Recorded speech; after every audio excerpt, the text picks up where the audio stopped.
I feel like I've been going insane in the past couple years when it comes to Soulslikes because I will have my opinion on a particular game that comes out, and a much larger than usual contingent of people will wholeheartedly not agree with it, and I don't get it. Why those games? It pretty much never happens otherwise. What is it about Soulslikes where people can have such vastly different experiences and, in my opinion, be much more forgiving of garbage while simultaneously dismissive of gold?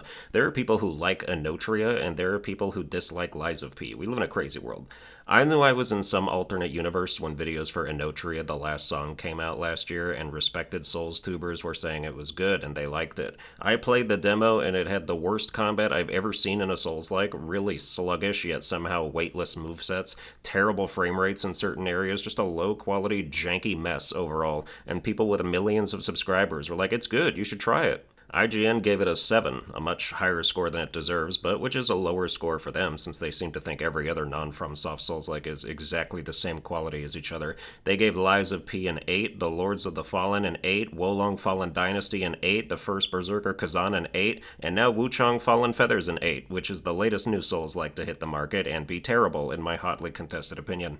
It has some of the same problems as Anotria. Janky combat, weird slow moves, but it inarguably presents better, so if you're watching a video on it, you're like, wow, that looks good. That's what I thought too. That's why I was fucking excited for the thing. I was 20 minutes late to its launch because I was getting the Lies of P Platinum, and the whole time I was like, oh man, I can't wait to play Wuchang. And then I boot it up and have an excited, positive opinion about the game for approximately 2 minutes because the character and environments look good and smooth until I swing my sword for the first time and it feels like nothing. Paper weaponry, no impact, no weight to the swings. The enemies barely even react to being hit. Regular dudes wearing robes won't stagger as you slash them up. I'd kill to have the poise of a normal-ass monk. Other wacko design decisions include blocking being relegated to a single weapon type, and perfect blocking/parrying being unavailable in the 3 hours I played. I know it's in the game because they mention it in a tooltip, but the only defensive option available to you for a long time if you're not using a slow-as-fuck axe weapon is a dodge, and that really doesn't cut it. Remember when Bloodborne was considered a more brutal challenge because it was the first FromSoft game where you couldn't block?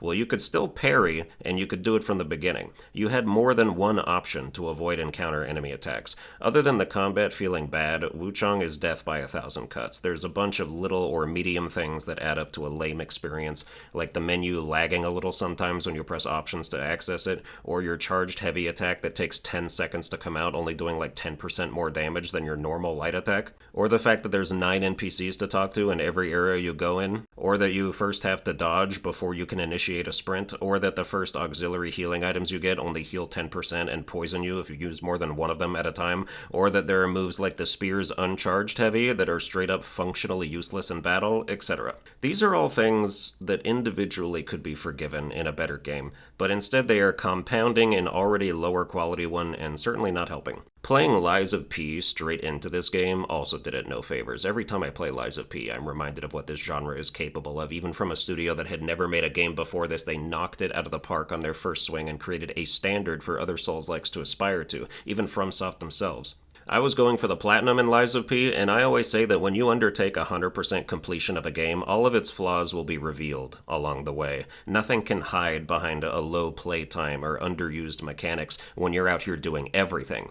Well, Lies of P only has 2 flaws. One, your weapon bounces off walls and surfaces too easily. There's tons of times I'm in a narrow corridor or against a wall with an enemy and my ass gets parried by the damn concrete. And 2, you run a little slow. That's really it. If we're going to talk about what makes a good Souls-like, Lies of P is a fantastic benchmark because it embodies everything I would say is crucial for a game to be one.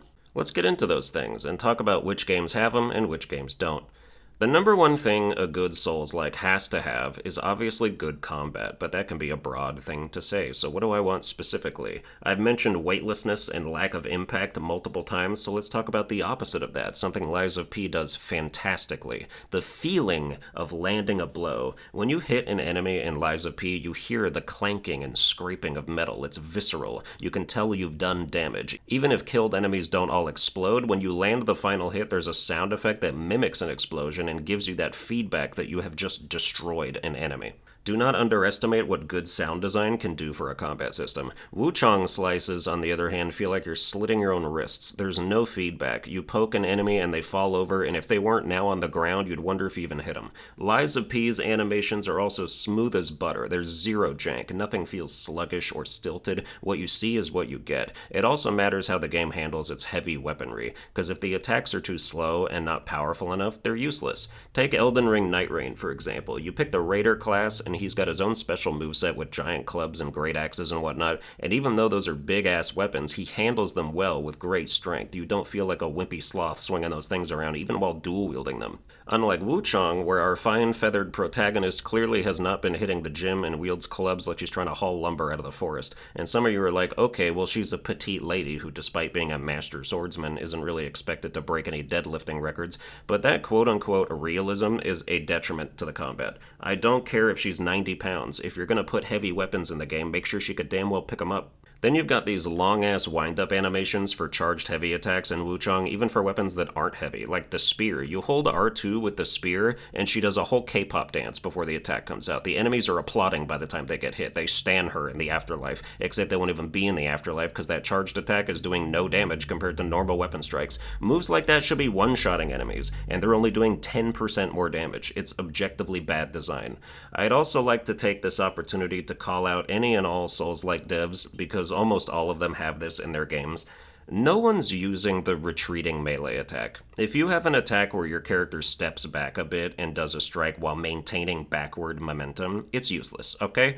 Dark Souls games have this with the scimitars or curved swords, I think. Other games have it with whatever weapon type. If your character does not charge forward to deliver the hit after stepping back, it's hitting nobody. Ranged weapons are obviously an exception, but even Wuchang's supposedly long-range spear, the regular R2 attack, cannot hit an enemy directly in front of her that does not move. It's meant to stuff out approaches, but the wind-up time is still so long that you are just not going to do this. Nobody is doing the backstep slash, guys. You don't need it. Replace it with something useful.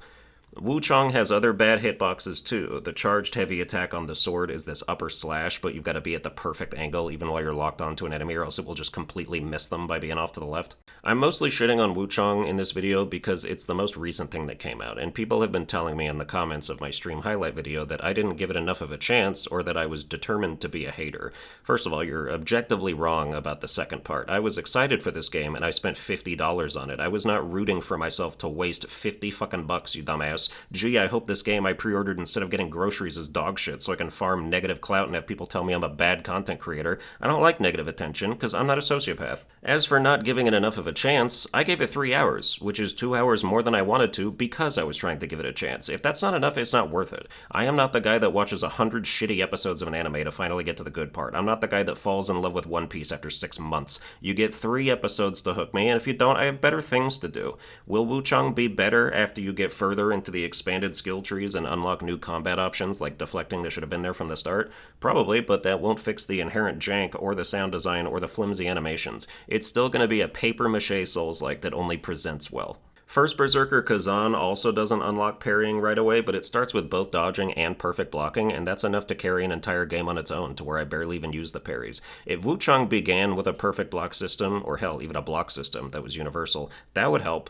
But even if a game checks all the boxes of what mechanics to have, if they feel shitty, it won't save it, as was the case with the Lords of the Fallen, where you can technically dodge and block and parry and have every option you'd want to have in a Dark Souls game, but doing it just feels like you're underwater. It's sluggish, muted, it doesn't feel good. I've heard that game's had a lot of updates and is better now, but I haven't been back to try it.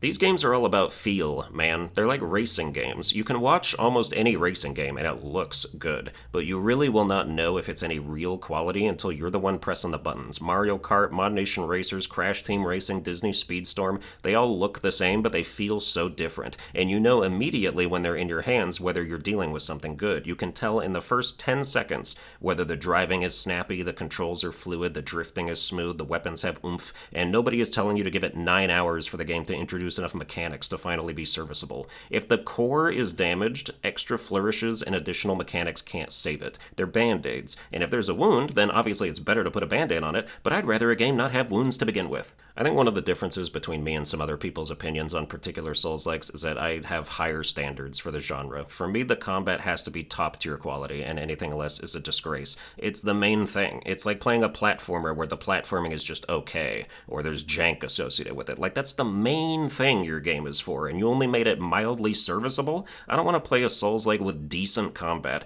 This genre pumps out average Soulstuber bait on a seemingly monthly basis, and people are happy to play games that are a 6 out of 10 at best because the genre is inherently compelling. Fighting enemies that respawn when you die, gradually building up the stats and skills of your character and yourself, expanding your available tools, and becoming powerful enough to defeat big bosses, it's a thrilling and engrossing loop on paper that isn't as diminished as other gameplay loops are when executed poorly. If you like Souls-likes, then the floor of this genre is higher than others, and as long as you're engaging in the proper gameplay loop, you're getting what you paid for. If I had to give a list of my top 5 favorite Souls-likes in no order, not including FromSoft games, it's Lies of P, Nioh 2, First Berserker Kazan, Star Wars Jedi Survivor, and Salt and Sanctuary. Nioh 2's fast-paced action, varied weapons and combat stances, and burst counter defensive options make it an absolute joy to play. Kazan is a Nioh-like, specifically, and has a lot of the same things going for it, but the extra weight and heft of attacks without being too slow makes combat more brutal and satisfying. Star Wars Jedi Survivor is a Star Wars game with Souls-like elements, and the way they implement force powers gives you more options in combat. Salt and Sanctuary is a 2D game, but the dodging and parrying still feel great, and the combat is simple but satisfying. And Lies of P we've already talked plenty about, but the way you can dismantle weapons and mix and match blades and handles to create powerful or useless but hilarious abominations is such a great idea that I hope more games sink their teeth into it. What all of these games have in common that makes them terrific to play is immersive combat with satisfying feedback. And I could talk about whatever else also makes a good Souls-like, but all of those things stacked together would not even come close to the importance of immersive combat with satisfying feedback. Enemies that react when you hit them, weapon strikes that feel visceral and damaging, movesets that have force behind them and are functionally useful. These are all things that Wuchang lacks, and they are of such fundamental importance that I do not know how some people aren't feeling the impact of their absence. Maybe it matters less to them, but to me, it's everything. Anyway, I'm not going to play that game anymore because I obviously don't like it, which means I'm not going to do a boss ranking, and all I can do is hope that the next Souls-like that comes along really nails the feel of combat before it focuses on anything else. But that's going to do it for this video. I hope you enjoyed it. If you did, you can like, share, and subscribe. Watch all my other videos while showing major side boob, and I'll see you guys next time.